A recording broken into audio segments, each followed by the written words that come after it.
बेटा केहू ना होई। ना ना ना ना दुनिया में तो बेटा बहुत बड़े लेकिन श्रवण कुमार की तरह बेटा केहू ना होई। ये है तेरा बेटी बहुत बड़ी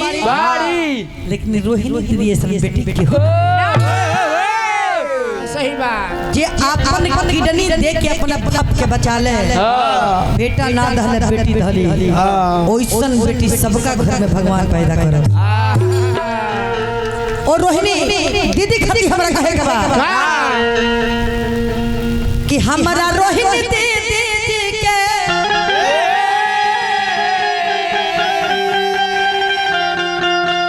हो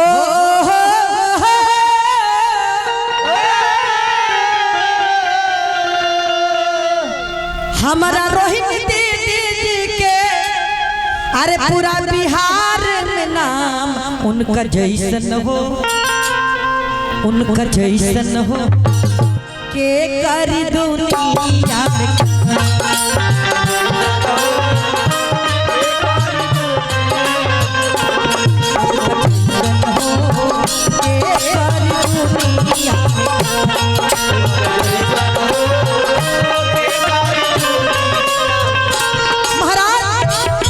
दुनिया में कुशीनगर में रहे वाला हमारी प्रधान रहले उनकर दोनों किडनी गल गई रहे 5 गो बेटी 2 गो बेटा मेहरारू लेकिन अपन किडनी केहू ना दियल बेचारा मर गईले। लेकिन बेटी होखे त रोहिणी दीदी जैसन आई हमरा रोहिणी दीदी के नाम पर बहुत बहुत के प्रणाम जाई माई से शुभ कामना के प्रतीक्षा रही। हमारा रोहिणी दीदी के हो हमारा रोहिणी दीदी के बिहार में ना उनका जैसन हो के कर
माता रानी के प्रांगण में कार्यक्रम होता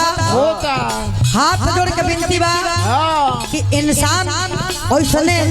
चुने के चाहिए जब काम में आवे। सही बात बा। हम ई कहब कि रोहिणी दीदी ऐसा इंसान अब केहू ना मिली ऐसा कहे के बा हमरा रोहिणी दीदी के बिहार में नाम हो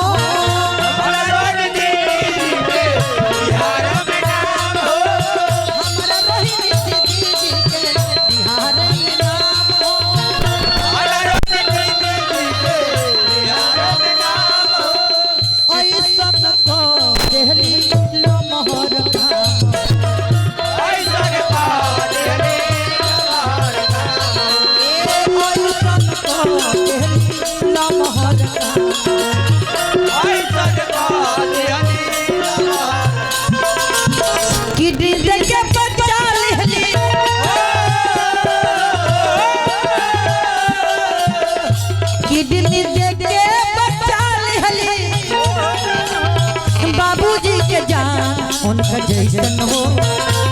उनका जैसन हो के कर दुनिया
हरि हर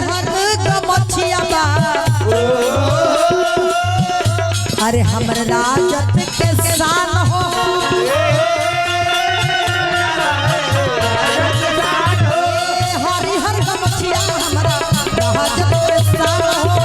हरि हर गमछिया राजत के शान हो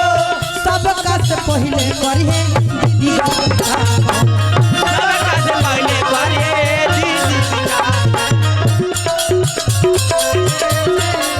अगर रोहिणी दीदी जीत जाता रही तो सबसे पहले जीतती हमारे गरीब भाई लोग सबके वो काम करी है हमने के गरीबन के शान बड़ी हाँ बड़े बड़े बारी की ना बड़े बड़ी ऐसा कि हरिहर गमछिए से सर पर बनल बा एक लाज आप लोग के बचावे के बा एक लाज भाई लोग आपके बचावे के बा अरुण बेला देखे ना कोई नहीं रउआ से नहीं हो रहा बा रउआ वहाँ के घर के बेटा परिवार के बेटा रात दिन और हम फोटो देखता नहीं साथ में तो रउआ से नहीं हो रहा बा